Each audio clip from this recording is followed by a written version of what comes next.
ready, get set, because it's time to go with the It's 420 Somewhere podcast. With your host with the most, the man voted most likely to smoke out with a Yeti, Mr. Brian Brown. Now sit back and relax, because it's time to go live across the world. Because it's 420 Somewhere.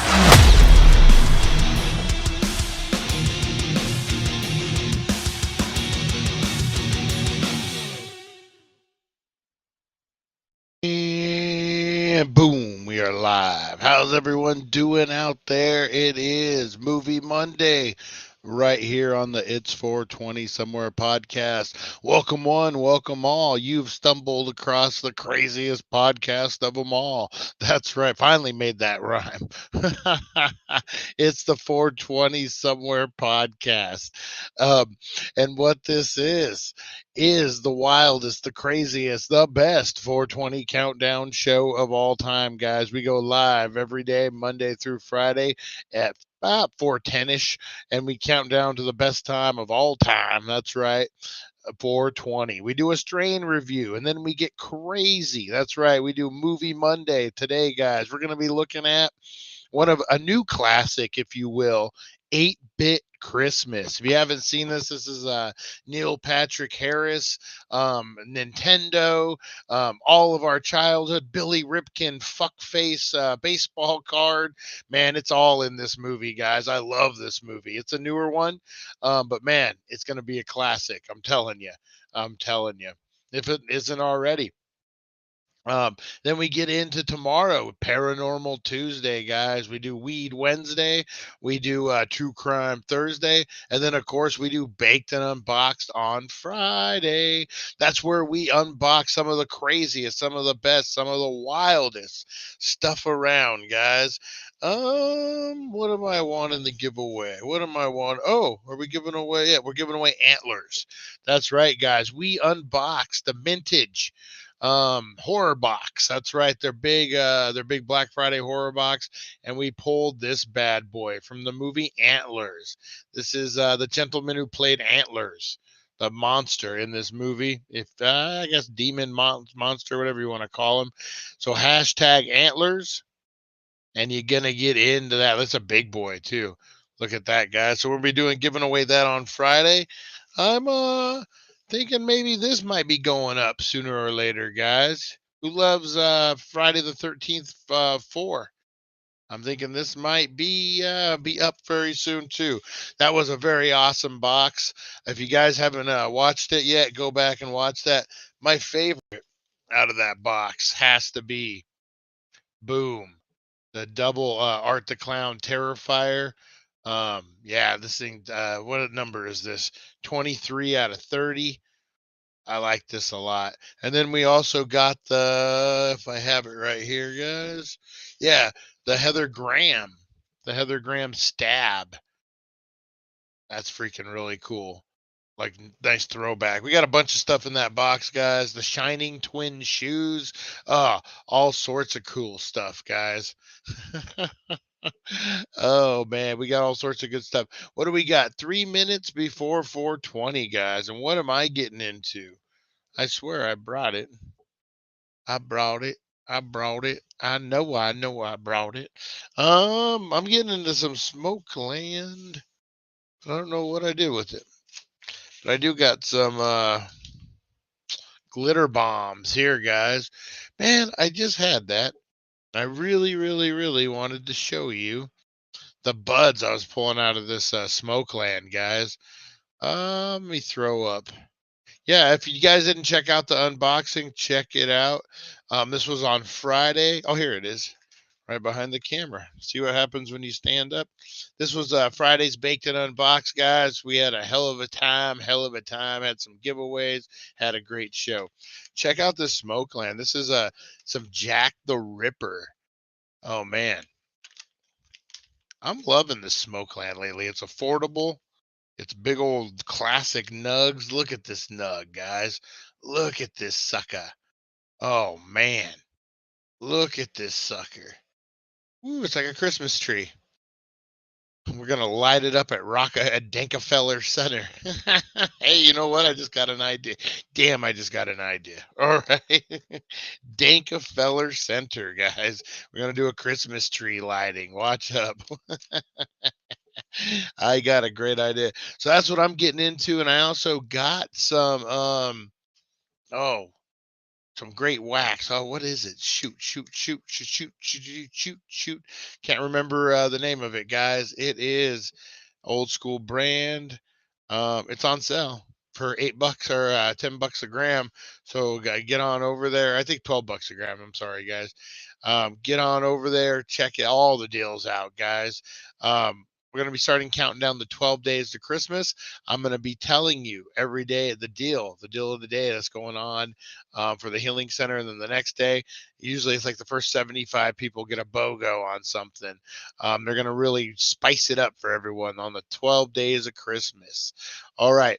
We got about a minute, guys. We got about a minute before 420. Blow up those comments. Let me know what you're drinking on, what you're smoking on, what you're getting into, guys. Blow up those comments. I want to know. Even if you're not, maybe you're just hanging out, drinking some St. Ives.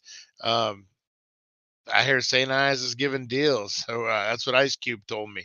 So check out the High Punch, guys. This is a hell of a drink, hell of a deal. Get down there. They just had these, I believe, today.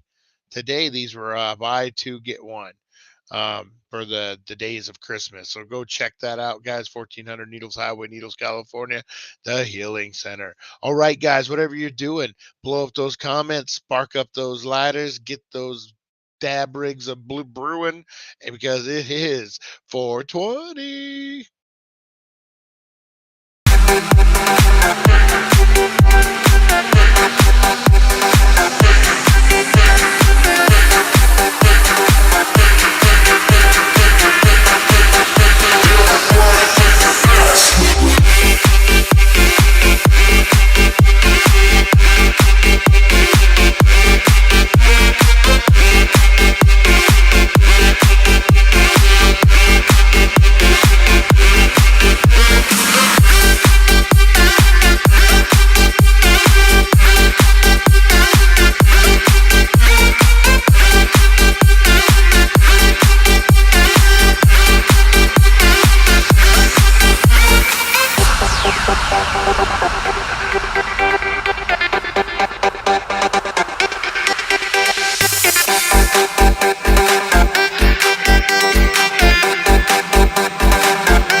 And boom, how was your 420, guys? Mine was great. Mine was great. Oh man, who's getting ready for Christmas, man? Um, I I still got so much stuff to do. I got a game plan. Does that count? Does that count as being ready for Christmas if you have a game plan together? My kids are older, so it's not that much. It's not super difficult you know, to get stuff together. Like the stuff they want isn't stuff you're waiting in line for 3 hours because it might sell out. Are there any big items this year? Back to retro. I see Heaves up in here. And Harley's up in here. Honey Nut Heroine's another one. Who would probably know. Hey John, how you doing? How you doing? I remember Double Deuces of St. Ives. Yep. St. Ives back in the day. Um, are there big gifts this year, like kids' toys? What's the big hoorah that everyone's going gaga for this year? I looked it up, but Google was no good. It was like giving me stuff that you could just get dad jumper cables. Are there any big like gifts that people are going crazy for this year? It doesn't have to be kids' gifts. It could be anything. Yeah, I had a hard time trying to find it. Um, Hang on, let me load this one up, guys. And I'm going to get your guys' opinions too, I think. Mine want Five Night at Freddy games. I guess games. Yeah, games would be a big one. I feel like I'm on the Family Feud. Games? Do we have games? We have games. Yes, that is a good one. Woo! We out the first Christmas under the tree today. It's one of the cans of popcorn I get. Oh, those is it the multi flavor ones? Ooh, man. Why is it no one likes the cheddar? Usually the cheddar goes untouched, right? Um, yeah, I haven't really heard of any like of the big gifts. But I do want to know. I want to get some talk going with you guys. I know it's Movie Monday. Um, I want my I bet you do, Lonnie. I bet you do, brother. And virtual money for their games. That's a big one. Yep, yep. And cheddar is my favorite. Yeah, cheddar. Cheddar. I like cheddar, but no one else eats it really. Like that's the one left over usually. Mojave Martian, what's up? What's up? So we're talking Christmas movies today, guys, and I want to know what's your all-time favorite Christmas movie. Mine, I think, without a doubt, has to be A Christmas Story. And just wait, guys. Video this weekend will be dropping of my experience at the Christmas Story house. That's right. We're going to be dropping that baked and off the beaten path where I end up at the Christmas Story house, guys. Really, really cool. It was a great trip. Wait till you guys see this. I got to sit on the couch. I got to hold a leg lamp. I was crawling through places. I was getting crazy, guys. So wait till you see that. Yeah, it's gonna be. You guys will have a great time on that video. What Donkey Kong is one of my favorite all-time games that I played when it came out. Donkey Kong, that is a great one. I remember playing that on the Commodore 64. Oh man, Gremlins is a great one. Edward Scissorhands. Oh man, that is. I forget. You know what? That's one you don't really think about for a Christmas movie, Edward Scissorhands. What about Die Hard? We're gonna get into that controversy again this year. Which one? It's a Wonderful Life, and oh, that is a good one. That is a good one. Home Alone. We're the Santa Claus with Tim Allen. Oh, I see they have a new one brewing, right? Uh, I have to check that one out. There we go. Yeah, there's a whole bunch, man. A lot of new ones. For the modern ones, I really like. There's four that are like the staples for me. Office Christmas Party. That's a great one for a modern day. I want to say the Last Christmas, or it's with Joseph Gordon-Levitt. Um, oh, Seth Rogen. And it's like the three best friends, and they celebrate Christmas, and it's the last one. They're gonna celebrate together. That's a really good one. And then I like this one, guys. This one that we're kind of getting into, especially if you're going for a classic. Those other ones that I mentioned are comedies, you can get away with a lot. But if you're going for that sentimental, if you're going for the heartstrings, you're going for like a Christmas Story, Jingle All the Way. I'll even throw that in there. Jingle All the Way. That's a good one. That's a good one. Oh, Scrooged. I love Scrooged with Bill Murray. That's a great one. That's another great one. Um, if you're kind of going for the classic, if you're going for hitting all the notes, if you're going for sentimental, if you're going for all the things, guys, I'm going to recommend 8-Bit Christmas. It's very, very Christmas Story like. As I was kind of writing this review, looking at the review, I've seen this two or three times, and it's never really struck me as kind of a Christmas Story-esque movie, but it really is. It really is. It has everything a great movie should have. We talked about that before. Um, when a movie you walk away and you're still thinking about it, and and it brings up memories and it invokes a feeling because it's art. And this movie, guys, 8-Bit Christmas, is a 2021 American Christmas comedy directed by Michael Dowsey, from a screenplay by Kevin Jawuskiewicz. Jaworski, based on the novel of the same name. It stars Neil Patrick Harris, Winslow Figley, June Diane Rappel, David Cross, and Steve Zahn. The film was released November 24th, 2021 on HBO Max and received great reviews. Yeah, that's where I seen this for the first time. It was that first year coming out of COVID. Um, and it was something on TV. So you turn to Violent Night. Hey, check you out. Back to retro. Nice, nice. Um, what is it? My favorite Christmas movie is Hobo and the Red-Nosed Crackhead. I was gonna get excited about Rudolph, but no, you had to ruin it. What about who was his name? I remember I used to watch his Christmas special every year as a kid. Red Skelton, the hobo character that he did. That's what that reminded me of. Um, yeah. June Daphne Raphael, like the Teenage Mutant Ninja Turtle. Thank you. Thank you. Um, Yeah, Red Skeleton. That's old school. Skeleton, however you want to say it. That's old school, man. He did this bit with the string. I remember, yeah, very little kid watching it on black and white TV. Even funny thing is that they were referring to 8-bit being the computer, not the graphics. Most graphics include Commodore 64 back then were 4-bit color or 16-bit color. Yeah, man, I love my Commodore 64. I thought it was great.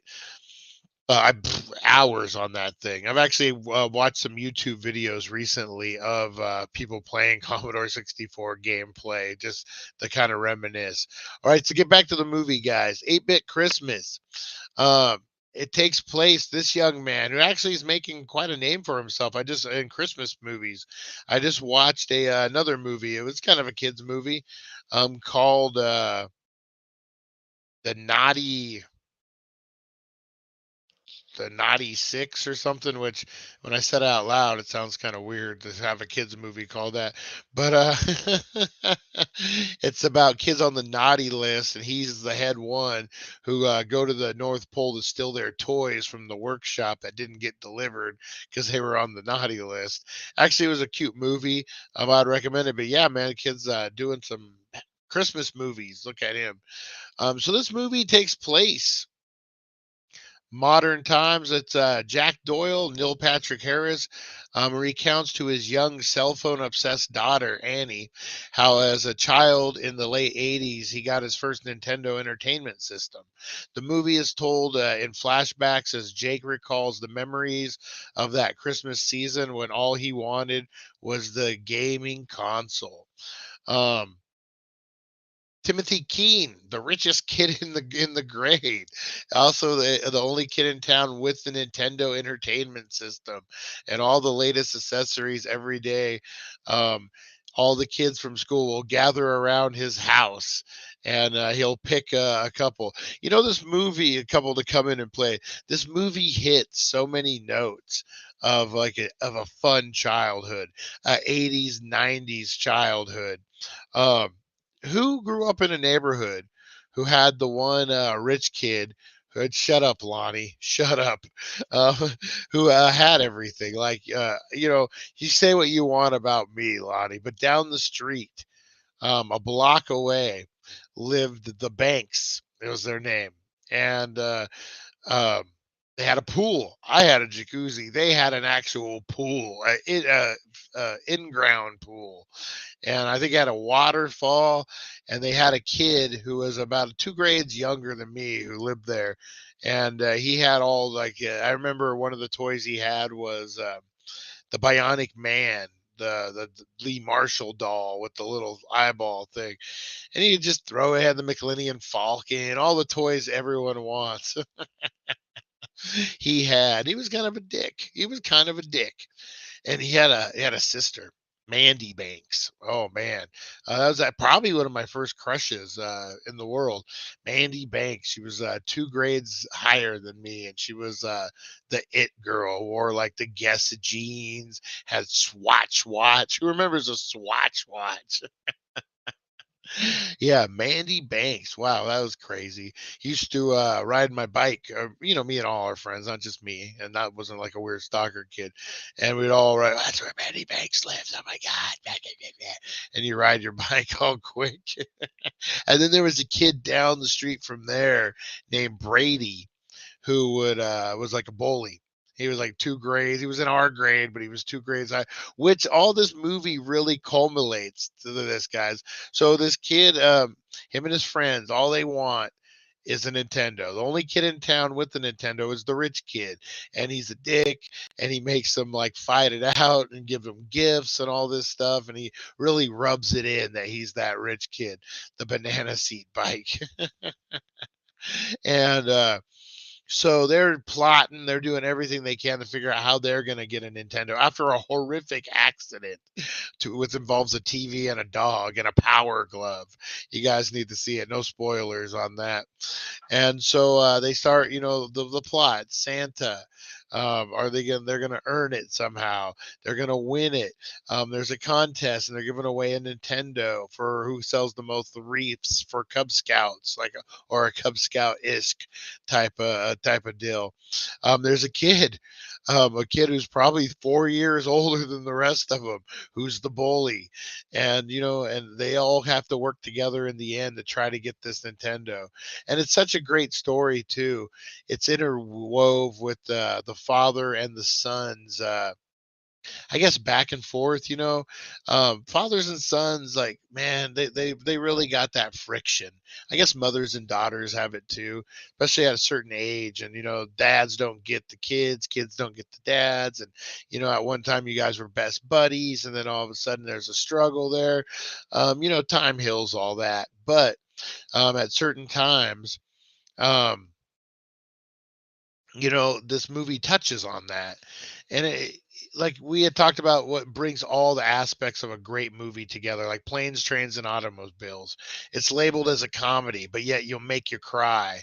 It will make you laugh. There's action involved. You leave the theater thinking about the movie, thinking about different stuff. The action drives the story forward, much like this movie, man. Much like this movie. Um, the kids camaraderie together, plotting to get this this Nintendo. This Nintendo, especially once they figure out that their parents aren't going to get it. Do you guys remember the time of where the parents were all worried about Nintendos, and how the story is about, well, I heard there was a kid in Japan who lost his mind because of the Nintendo. He got addicted. Look, kids are getting snappy. They're getting this. They're getting that. That was my mom's always her big deal. Was when I played games, I would get snappy with her. Like, well, I'm in the middle of playing, and you're standing in front of the TV. So yeah, but yeah, this how kids come together and make plans and scheme and do all that stuff. This movie really embodies that, and I love that, because I don't know how you guys grew up. That was my that was my childhood, hanging out with a bunch of friends, figuring out the next battle, the next scheme, the next whatever load of trouble you're gonna get into. And this movie touches on that. One thing I really love that it also threw back to was the 1989 Fleer baseball card of Billy Ripken. Now, do you guys know about this card? This is an infamous baseball card. John Phantom, nice. This is an infamous baseball card. It's Billy Ripken holding his bat, and on the barrel of the bat, the bottom. I guess that wouldn't be the barrel; it'd be the shaft or whatever, the handle. On the bottom of the handle, it sounded dirty. It's on the shaft, especially when you wait to hear what I gotta say. On the bottom, where the handle is, there, someone was nice enough to grab a Sharpie and put "fuck face" on the bottom of the bat. So when they took his picture for the baseball card, he's holding the bat, and plain as day, you see the fuck face. And they made it a baseball card. It was infamous. I remember as a kid, I had a couple of them.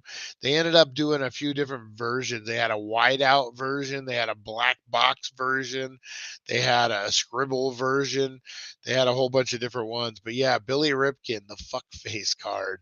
Oh man, that was by far. I mean, that card lives in infamy like that. I remember the three cards at that time that everyone was hoping to find. One was a Dell Murphy Jr. reverse negative. He was supposed to be holding the bat on the right side, but it's on the left side, and some kind of deal. And then there was also, the King Griffey Jr. 89 upper deck. That was the other big one, if you could find that one. But the main one was the Billy Ripken. Of all the Ripken brothers and all the Ripken family, Billy Ripken is known to be a fuck face. So yeah, so that was that makes an appearance. There's baseball cards, there's roller skating.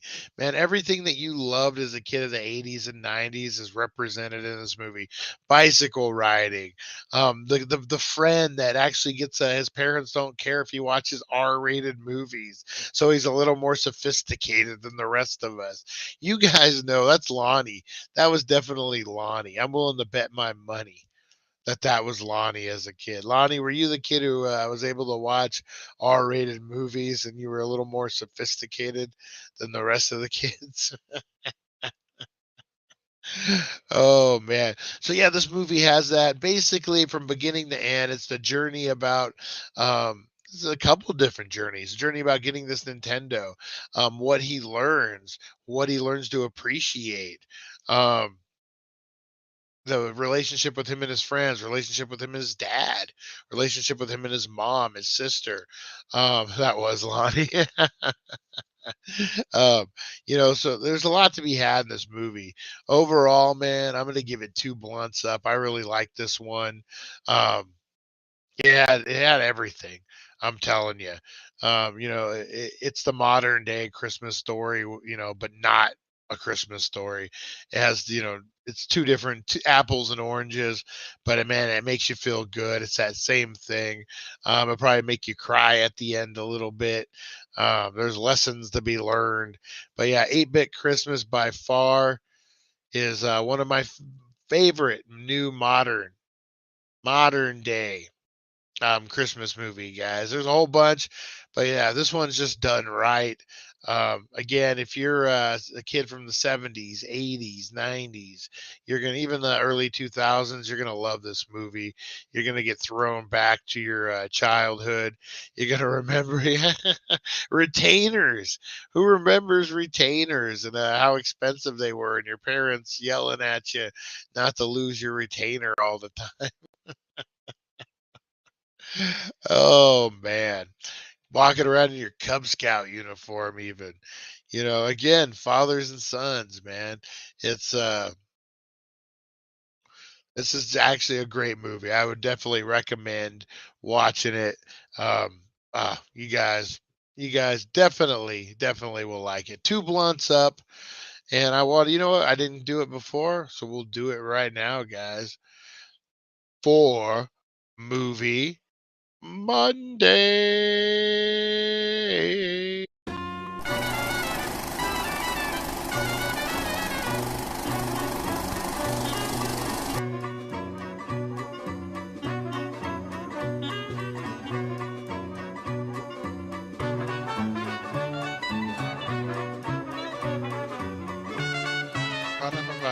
Ba-da-ba-ba-ba-ba-bop. All right, guys, it is Movie Monday. Excuse me. Excuse me. Let's see. I was gonna do this morning, but I appreciate everyone working with me this morning. I slept kind of crazy last night. I didn't put my slang on. The Christmas Chronicles with Kurt Russell. Ooh, that's a good one. That's a good one. I didn't put my sling on, and my freaking shoulder was killing me this morning. So we ended up skipping the show this morning. But That won't happen again, guys. I've been filming other ones today, backup ones that I've been planning on. So if that happens again, you'll just get a backup show. All right. But I did want to cover this, guys. Some of the secrets behind your favorite Christmas classic movies, guys. Um, some lesser known facts about some movies that you guys love, Christmas style. Um, I don't know why I said it like that, but some lesser known facts behind some of your favorite Christmas movies. I had to sleep in my sling when I had mine done, or it was bad. Yeah, that's what I'm gonna have to start. What do you think of the Leave the World Behind? If you saw it, I have not seen Leave the World Behind. I need to check that one out. All right, guys. So this first movie is A Charlie Brown Christmas. What could be the secret behind A Charlie Brown Christmas? Charlie Brown Christmas was supposed to be a flop. Charlie Brown Christmas is a cozy holiday classic now, but some of the people involved in its production thought it was going to be a bomb with audience. The 1965 film was created as a TV special with financial backing from Coca Cola, but it was put together in just a matter of weeks to meet broadcast demands. Several iconic aspects of the film, like the simple animation and the unique jazz score by pianist Vince Guaraldi, were a bit odd for the time. Director Meldes even reported declaring, "I think we've ruined Charlie Brown." Um,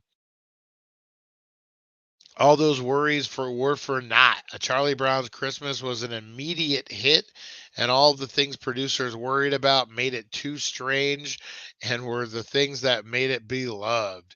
Yeah, you know what? Now that you mention it, Charlie Brown Christmas was a little weird. Had a little hippie vibe to it, right? That's what I always thought. Even as a kid, I was like, these hippies. Yeah, it did. It had a little hippie vibe to it. Um, nice. Oh, that's cute, Honey Nut Heroine. All right.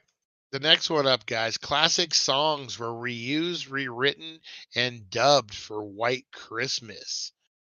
In the 1954 White Christmas is brimming with behind the scenes lore, especially when it comes to the music. Most well known for its fact that Vera Ellen, who played Judy Haynes, didn't do any of her own singing. Her dancing, though, was a different story. Singer Trudy Stevens provided Judy's voice. All of the songs in White Christmas were written by Irving Berlin, the legendary songwriter who wrote hundreds of hits, including God Bless America. White Christmas is one of his most famous tunes, and it originally performed in the 1942 film Holiday Inn. The song Snow, sung by the starring White Christmas foursome as they head to Vermont, was originally called Free, and it was written for the musical called Call Me Madam. It had been a completely different set of lyrics, which Berlin changed to fit the film's holiday fill. So this was like just thrown together. Yeah, they're like, just give me the track, and we'll just make new words out of it. That's kind of cool. Hey, you got to recycle, right? And if you own all the rights to it. All right, guys, how about a whole new language is used in How the Grinch Stole Christmas? Do you know Su- uh, Susi in Latin? So instead of pig Latin, they're calling it Susi in Latin. The term describes the robust collection of made up words used by author Theodore Geisel, better known as Dr. Seuss. For the 1966 animated classic How the Grinch Stole Christmas, producers wanted the musical feeling of a Christmas special, but didn't want to include elements that would seem out of sync with Seuss's fantastical world.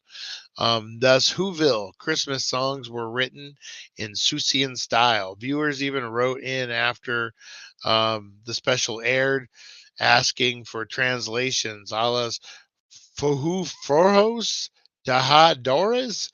Didn't actually mean anything. Trimming the tree with bingo balls and woo-foo fluff. Just use your imaginations. All right, guys. Up next, let's see here. Did you guys know that hundreds, not tens, not 20, but hundreds. Oh, there we go. Hundreds of Jack skeletons appear in The Nightmare Before Christmas. Stop motion animation is an art form forged with certain craftsmanship, and a whole lot of patience. The animators behind the 1993's The Nightmare Before Christmas used about 400 different hand sculpted heads to bring Jack Skeleton to life. In a behind the scenes special about the film, animators explain that every sound of and facial expression Jack made required a different head that could be popped on or off with the character's puppet body. With that kind of painstaking work, it's no wonder the film took 3 years to make. Oh man, I didn't realize it took that long. I could see, I mean, stop motion is a grueling task. I actually, when I got into film school, my sample film was a stop motion movie I did with my son's GI Joes and our fish tank and like a play set. Um, that way you could like, yeah, I did a whole like action scene and everything. It was kind of cool. It got me into film school, so it must have been all right. But yeah, man, I couldn't even imagine how long that would take. That's painstaking for sure. All right, up next, guys. This is my favorite, one of my favorite, the Rudolph the Red-Nosed Reindeer. I guess it would be stop motion technically, maybe puppet. A woman was the voice of Rudolph the Red-Nosed Reindeer, but she didn't get a credit at that. Rudolph may have been cute, cute little boy reindeer in the 1964 TV special, but he was brought to life by Canadian voice actor Billy May Richards. Most of the voice cast for the stop motion classic was actually Canadian, but because it was cheaper to record audio for the special in Canada. However, in the original credits of the film, Richard is noted as Billy Richards. That wasn't an accident. She was intentionally credited that way to obscure her gender. She once said kids wouldn't believe it when her own grandchildren told them she was Rudolph's voice, but she could prove it by doing the voice on the spot. Oh, that's actually kind of cool. All right, last one, guys. Last one. This is a pretty good one. Who loves a Muppet Christmas Carol? Man, that was one that I grew up on for sure. That was one that was on like ABC, CBS, whatever, every year, around Christmas time, and you would wait. I remember the CBS special. It was like it was do special, and you'd be like, "Oh, it's got to be for kids. It's prime time for kids." Ah, and you would get down. It's prime time, and yeah, you guys know. You guys lived like that, right? Right. Oh man, the secrets. Michael Caine did a literal balancing act during the Muppet Christmas Carol. By all accounts, Michael Caine had a great time acting, but as one of his sole humans in 1992's The Muppet Christmas Carol, however, being a giant among puppets comes with a few challenges. The bottom of the sets were made up of a series of pits to allow room for the Muppet puppeteers. This meant that Caine and his fellow humans had to walk on boards above the puppeteers, kind of like an advanced version of the floor is lava. The floor is people, perhaps.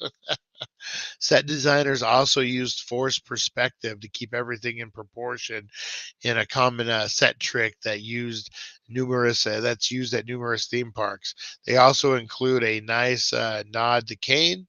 Once the sign on the street reads Mickelwitz, which is Caine's real last name. Yeah, I remember. I didn't realize that. So yeah, man, you know what? I had no idea about that. It totally makes sense. The puppeteers need the floor to move these puppets and do all that. So the actors kind of have to work around it. They're walking on planks. Wow, man, you got to have all your wits about you on that. Hey, Lonnie, yeah, hit me up tomorrow. I'll be around about noon. I'll make sure I'm around for you. We can meet up. Um, yeah, so man, that's actually really cool. That's good to know. That's a fun fact. All right, guys. So the Puppeteers, they had full run of that place. I wonder if like the Sesame Street and all that kind of was like that. That's kind of neat. That's kind of neat. All right, guys, I'm gonna pack up my bags and I'm gonna get out of here on this movie Monday, partner. I'm gonna get out of here on this movie Monday, partner. I will be back. I got to go to Jim Henson Studios on a field trip when I was a kid. Dang, I want to hear about that. I want to hear about that. That's that's pretty awesome. All right, guys, I'm gonna get on out of here. Mosey on out of here, partner.